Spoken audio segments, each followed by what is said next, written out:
Seja muito bem-vindo. A princípio, vamos fazer uma recapitulação do que você tem estudado durante as aulas de física. E nós vamos fazer esta recapitulação a partir do conteúdo estudo do movimento. Esse conteúdo na física, a física, palavra que vem do grego physis, e quer dizer natureza ou ramo da ciência que estuda os fenômenos da natureza. Então, nesse estudo dos fenômenos da natureza, nós vamos começar estudando alguns deles. Vamos começar o partir do mais simples, vamos partir do objeto de estudo da física, a cinemática, ou seja, palavra que vem do latim cinema, que quer dizer movimento. Então, na cinemática, nós vamos começar estudando os movimentos. E ao estudar os movimentos, nós vamos começar com o movimento mais simples de todos, o movimento retilíneo e uniforme. Primeiramente, precisamos caracterizar este movimento. Para isso, eu escolhi, ou meu material já nos traz esta imagem, onde nós podemos ver um avião que, partindo de São Paulo, vai até Porto Seguro, na Bahia. Você pode verificar, ou pelo menos considerar, que o trajeto, ou todo o trajeto, foi feito em linha reta. Eu posso considerar que um avião faz isso. O que não podemos dizer o mesmo de um carro, não é verdade? Imagina que um carro saindo de São Paulo vá até Porto Seguro, na Bahia. Ele vai em linha reta? É claro que não. Nós temos algumas curvas, algumas nuances, o que nos permite dizer que o carro, seu movimento não é retilíneo. Portanto, o primeiro movimento que nós iremos observar, analisar, é o movimento retilíneo, aquele que é feito em linha reta, tá bom? Então vamos só agora caracterizar ou ver o significado da palavra uniforme. Daqui a pouco a gente vai abordar isso mais detalhadamente. Vamos, antes disso, ver um pouquinho sobre o que é uma grandeza física, ou quando eu quero medir alguma coisa, eu devo usar algum parâmetro. Este parâmetro nós nos referimos à grandeza física e à sua respectiva unidade de medida. Por exemplo, você quer medir a distância de Cajazeiras, na Paraíba, até Lavras da Mangabeira, no Ceará. Por que eu escolhi essas cidades? Não sei, pense um pouquinho. Mas você quer fazer esta medição, esta medida, você vai usar a grandeza física comprimento.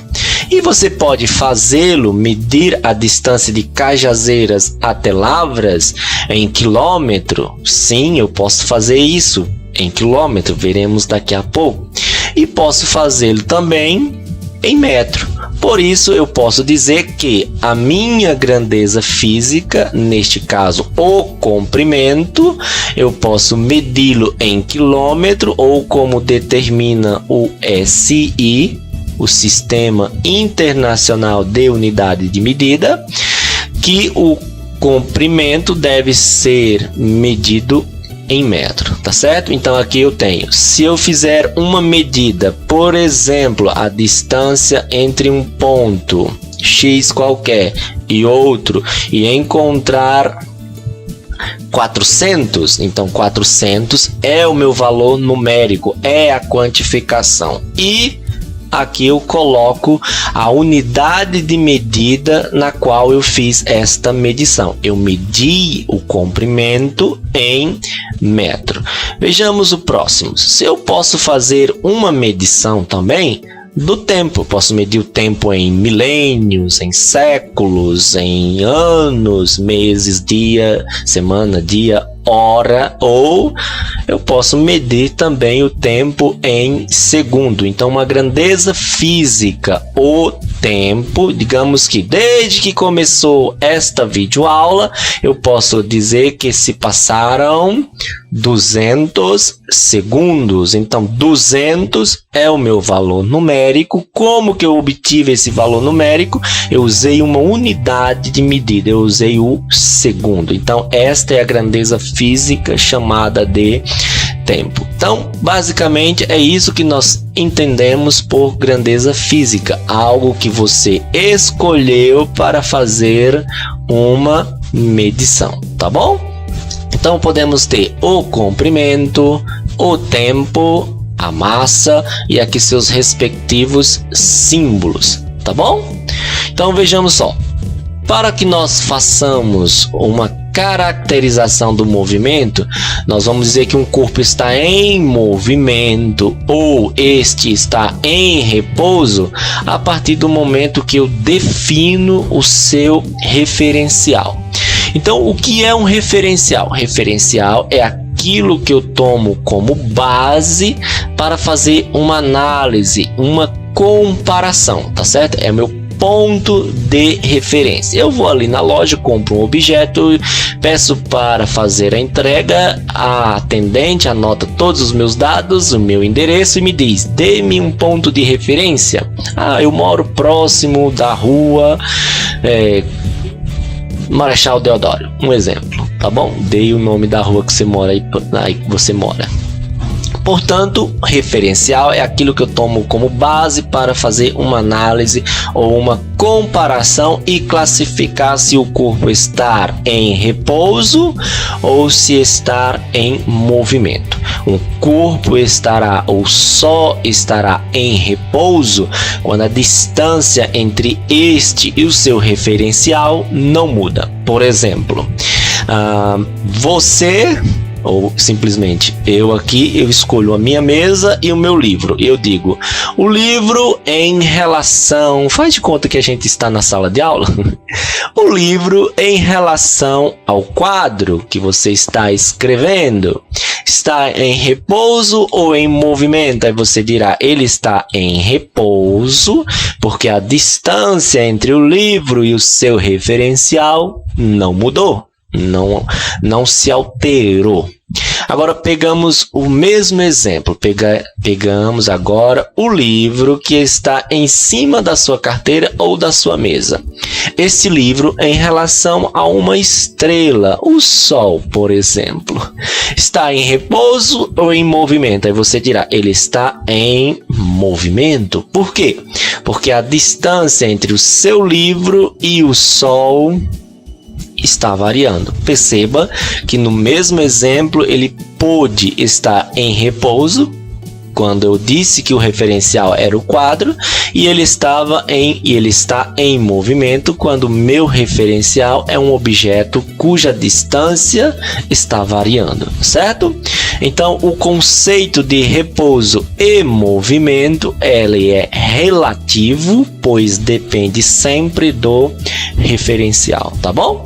E por fim, antes de possamos caracterizar o movimento retilíneo uniforme, vejamos o conceito de trajetória. Trajetória nada mais é que o caminho percorrido. Perceba que aqui eu tenho um veículo num deserto deixando o seu rastro, deixando a sua trajetória. Trajetória é o caminho pelo qual o objeto percorreu. Ele pode ser visível, fixo, ou pode ser, vamos dizer assim, uma linha imaginária. Imagine este atleta jogando a bola ou arremessando a bola à cesta.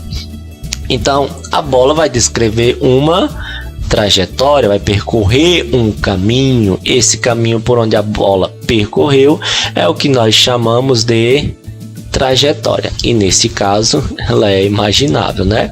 Porque ela não faz isso, desenhando cada pontinho, a não ser que a gente tire sucessivas fotos. A nossa trajetória, ela apresenta uma orientação, e esta orientação a gente recorre à matemática, recorre à reta numérica. O ponto de onde se começa a gente chama de origem. Origem de quê? Do objeto que vai sair daí e vai percorrer uma distância. Então, nós chamamos de origem das posições. Muito bem. Origem das posições. Estas posições, elas podem ser positivas ou podem ser negativa, a depender do sentido da orientação que você colocou na trajetória, tá bom? Então vamos lá. Vou passar aqui um pouquinho. Imagine a seguinte situação. Eu sei que é uma videoaula, a gente não há muito tempo para discussão, mas eu preciso sempre falar disso, pois os meus bons professores, ele dizia que isso é um absurdo, espaço, imagina um carro andando no espaço, né? Então o que a gente diz? Pode ser, né? Na época futurística, o que a gente chama de espaço, ou o que os livros didáticos chamam de espaço? O que eles chamam de espaço, na verdade, é sinônimo de posição. E esta palavra espaço é por causa da influência que a nossa educação sofreu na década de 50 e 60 dos programas americanos, que os livros chegavam para nós. Então, posição vinha com o sentido de space, que quer dizer do inglês espaço, certo? Então, sempre que nós nos referimos à posição, nós usamos como símbolo o S, que vem do inglês, space, certo? Só esse pequeno comentário e aí a gente vai prosseguir. Então imagine um corpo partindo da posição de número 7 ou a posição 7 metros, certo? Então eu posso ter vamos fazer isso na forma de uma tabela para a gente analisar. Eu posso ter uma esfera A partindo da posição A ou a posição inicial menos 4, certo?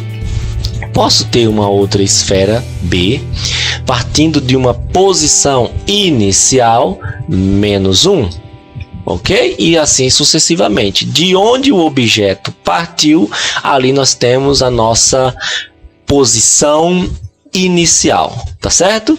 Aí está. Então nós temos as esferas A, B, C e D partindo dos pontos menos 4, menos 1, 0 e 3. Cada um desses pontos representa a posição inicial de cada uma dessas esferas, certo? E agora, para a gente adentrar no conceito de movimento retilíneo e uniforme, já vimos que um corpo está em movimento quando a distância entre este e o seu referencial está mudando, variando, certo? Já vimos que o movimento ele é retilíneo quando ele é percorrido em linha reta.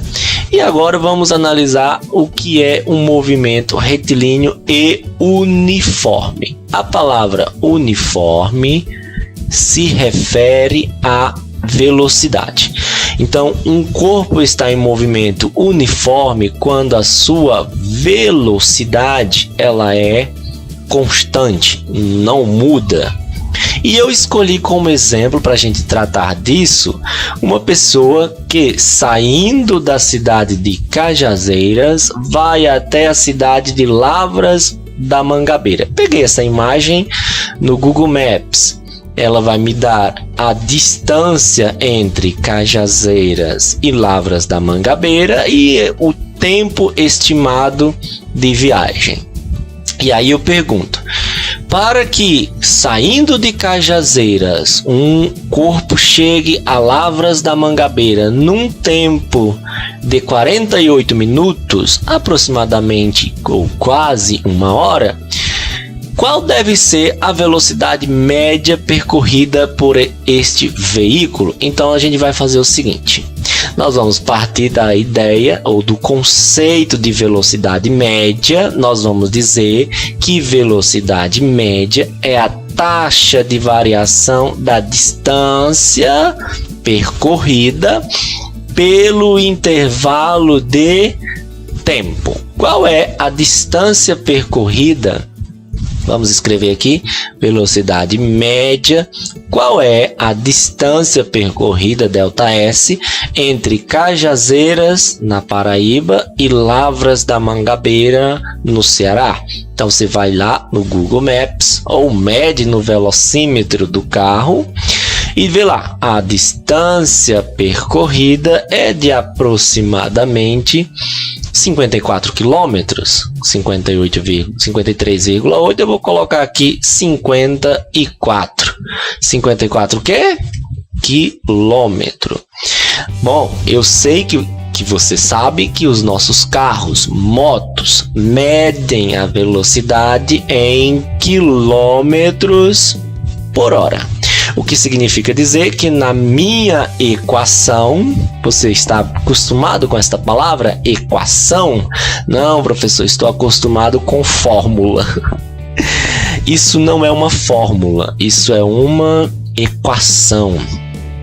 EQ, do latim, igual, ou seja, ela só admite que você coloque nela grandezas físicas com unidades de medida iguais. Então, se eu quero uma velocidade em quilômetros por hora e eu já estou usando a distância em quilômetro, obrigatoriamente o meu tempo deve estar em hora, obrigatoriamente. Perceba que na nossa, vamos chamar aqui, o print que eu dei do Google Maps está dizendo que o tempo é 48 minutos. É diferente, né? Eu tenho que colocar ou converter minutos para hora. Como é que eu faço isso? Eu sei que uma hora tem 60 minutos. Logo, 48 minutos tem x, é só fazer meios pelos extremos, uma regra de 3 simples. Mas você poderá dizer também, não, professor, nós estamos no século 21, a era da informática, da tecnologia, para que fazer tudo isso? Eu posso dizer que para converter minutos para hora, basta dividir por 60, muito bem. Então, se basta dividir por 60, eu vou deixar em tela para que você acompanhe conosco. 48 dividido por 60, eu terei 0,8. Então, esse tempo de 48 minutos é a mesma coisa que 0,8 hora, quase uma hora, não é isso? Então, coloquemos aqui 0,8. Agora sim, e eu já posso descobrir, vamos mudar a cor aqui, eu já posso encontrar a velocidade média de um corpo que saindo de Cajazeiras vai até Lavras da Mangabeira. E como é que eu faço isso? Bom, eu faço isso, vamos lá, velocidade média é igual a... Eu vou só resetar aqui. É igual a 54 dividido por 0,8. 54 dividido por 0,8. Para que eu alcance esta meta, eu preciso que o veículo esteja sempre com 67,5 quilômetros por hora. É isso que nós chamamos de velocidade média. E por que média? Porque é uma média do percurso. Eu estou dizendo que o carro foi sempre a 67,5? Não, tem momentos que eu posso chegar a 80 km, 90, 80, né? O limite da rodovia a 80 km, mas eu posso ter uma lombada, o carro vai a quase 10 km por hora e a gente tem uma mudança na velocidade. No caso, velocidade média leva em consideração que o carro esteve sempre com a mesma velocidade. E se o carro está sempre com a mesma velocidade, nós dizemos que a velocidade é constante. E se a velocidade é constante, nós dizemos que o movimento ele é uniforme. Portanto, o que nós chamamos de movimento retilíneo e uniforme é um movimento na qual o veículo descreve a trajetória sempre com a mesma velocidade. Um carro faz isso? Não, mas a gente pode pensar que um avião, após a decolagem e antes da aterrissagem, a velocidade ela é constante, tá certo? Então aí está, só para a gente exemplificar, tá bom? Portanto, se o movimento ele é retilíneo e uniforme, nós usamos esta equação. Você achou difícil o cálculo? Não, foi fácil. Muito bem. Deixe nos comentários ou no quiz que eu vou colocar para você. O que você achou mais difícil? A interpretação, a matemática envolvida, o cálculo ou os conceitos físicos abordados? O que você achou difícil? Responda isso no quiz que eu vou deixar logo após, tá bom? Daqui a pouco eu esclareço melhor para vocês. Vamos prosseguir? Então aí está, gente, nossa equação. A nossa equação é velocidade é igual, velocidade é igual a distância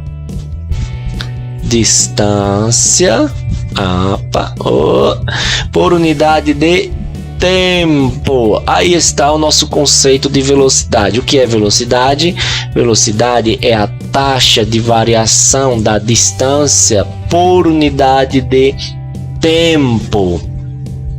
O carro andou 1 metro em 1 segundo. Sua velocidade é 1 metro por segundo.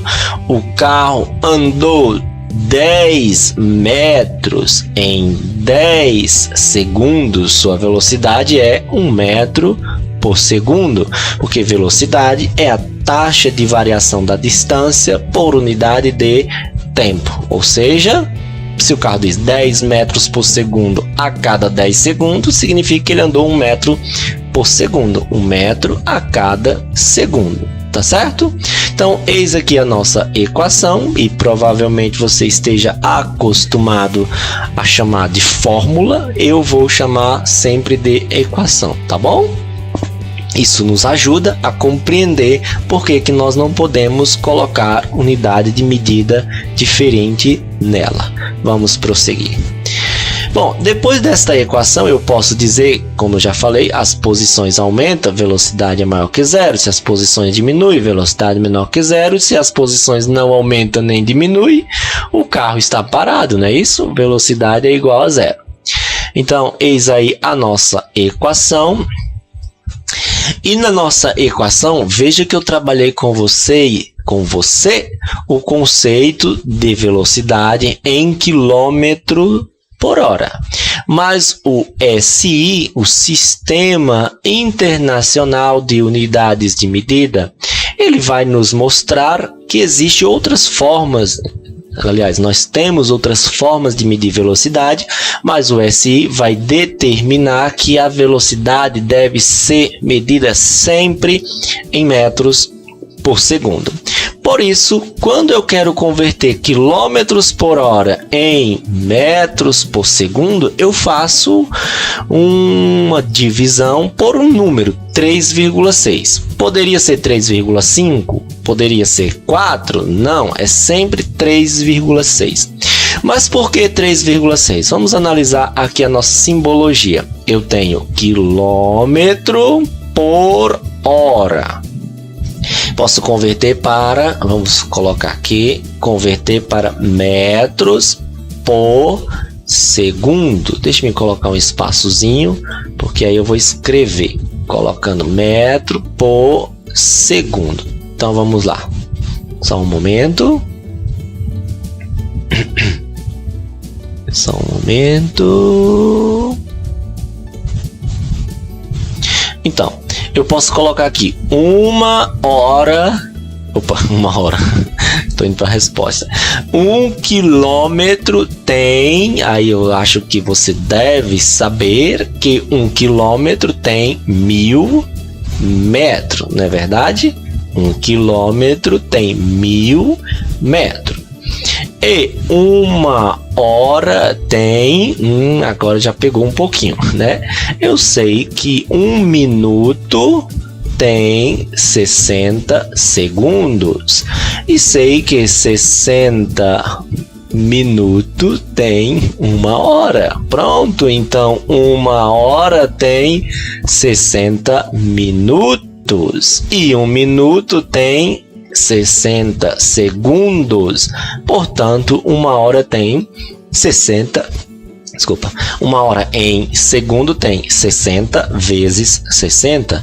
Então vai dar 3.600 segundos. Aí está, 3.600 segundos. E eis aí a razão pela qual o número de convenção... Deixa eu só colocar aqui que deu um pequeno probleminha aqui.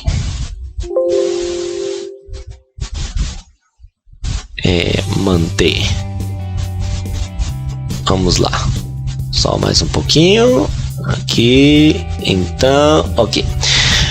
Bom, então eu sei que 1 quilômetro tem 1000 metros. E sei que 1 hora tem 3.600 segundos. Então eu posso cortar este zero com este zero com este zero com a vírgula. E aí está a razão pela qual o nosso fator de convenção, ou seja, converter quilômetros por hora para metros por segundo, eu devo dividir. Deixa eu melhorar esse sinal, parece porcentagem. Eu devo dividir por 3,6. E o contrário, de metros por segundo para quilômetros por hora, de metros por segundo para quilômetros por hora, eu devo multiplicar por 3,6. Deixa eu apagar isso aqui. Aí está o nosso fator de convenção e como exemplo já está feito aí, tá bom? 10 metros por segundo, se você multiplicar por 3,6 vai dar 36. 15 vezes 3,6, 54. 20 vezes 3,6, 72. O contrário é só dividir. 36 dividido por 3,6 dá 10 e assim sucessivamente. Portanto, quando nós queremos converter velocidade, usamos este fator. Tudo bem? Fácil? Simples? Então, eis aí o contrário. Se você quiser praticar um pouquinho com esses números, fique à vontade, tá bom? Então, gente, é isso que nós caracterizamos o movimento uniforme. O movimento ele é uniforme quando ele é feito com velocidade constante. Perceba que aqui a gente já suprime o retilíneo, mas levamos em consideração, por exemplo, o movimento retilíneo de um avião, que é sempre feito em linha reta, o que não acontece com o carro, não é isso?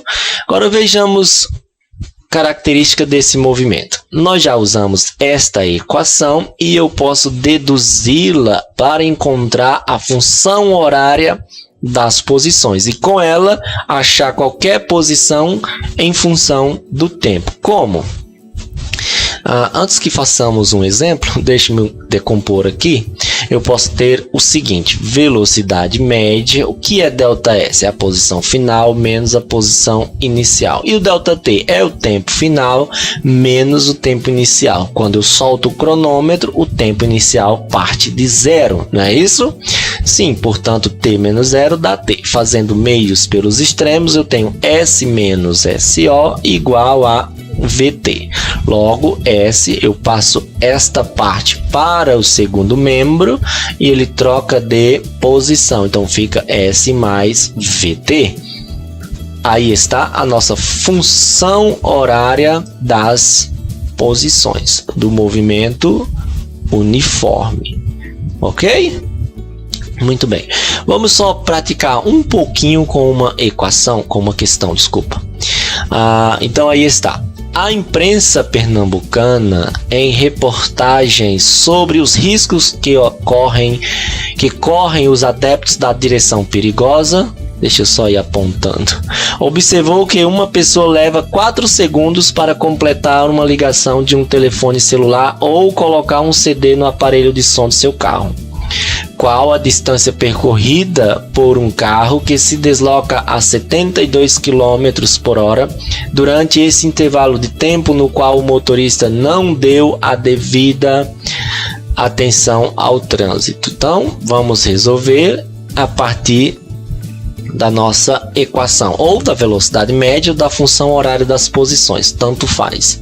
Então vejamos só, velocidade média é igual a ΔS sobre ΔT. Qual é a pergunta? A pergunta é qual a distância. Então eu quero saber o valor do ΔS, é o que nós queremos saber, qual a distância. E aí eu pego algumas coisas. Quem é a velocidade? Cá está ela, 72 km por hora. Quem é o tempo? Cá está ele, 3 segundos. E aí é preciso que a gente preste atenção numa coisa.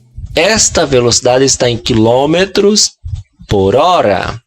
Esse tempo está em segundos, então eu não posso colocar na equação, porque a minha equação só admite que eu coloque nela grandezas, valores com grandezas físicas na mesma unidade de medida igual. Observe que aqui está em hora, aqui está segundo, é diferente. Então o que eu tenho que fazer? Primeiro eu vou pegar esta velocidade de 72 km por hora e converter para metros por segundo. Eu vou dividir por 3,6. Você pode fazer e eu vou ganhar tempo. Ou você pode pegar aqui, né, gente? Eu já sei que 72 km dividido por 3,6 vai dar 20. Portanto, 72 km por hora é a mesma coisa que 20 metros por segundo. Agora eu já posso fazer as devidas substituições. Quem é a velocidade? A velocidade é 20. Eu posso colocá-la aqui. 20 igual a ΔS, que eu não sei, estou procurando. É a distância. Dividido pelo intervalo de tempo. O intervalo de tempo vale 4. Eu devo colocá-lo aqui. 4. E fazer meios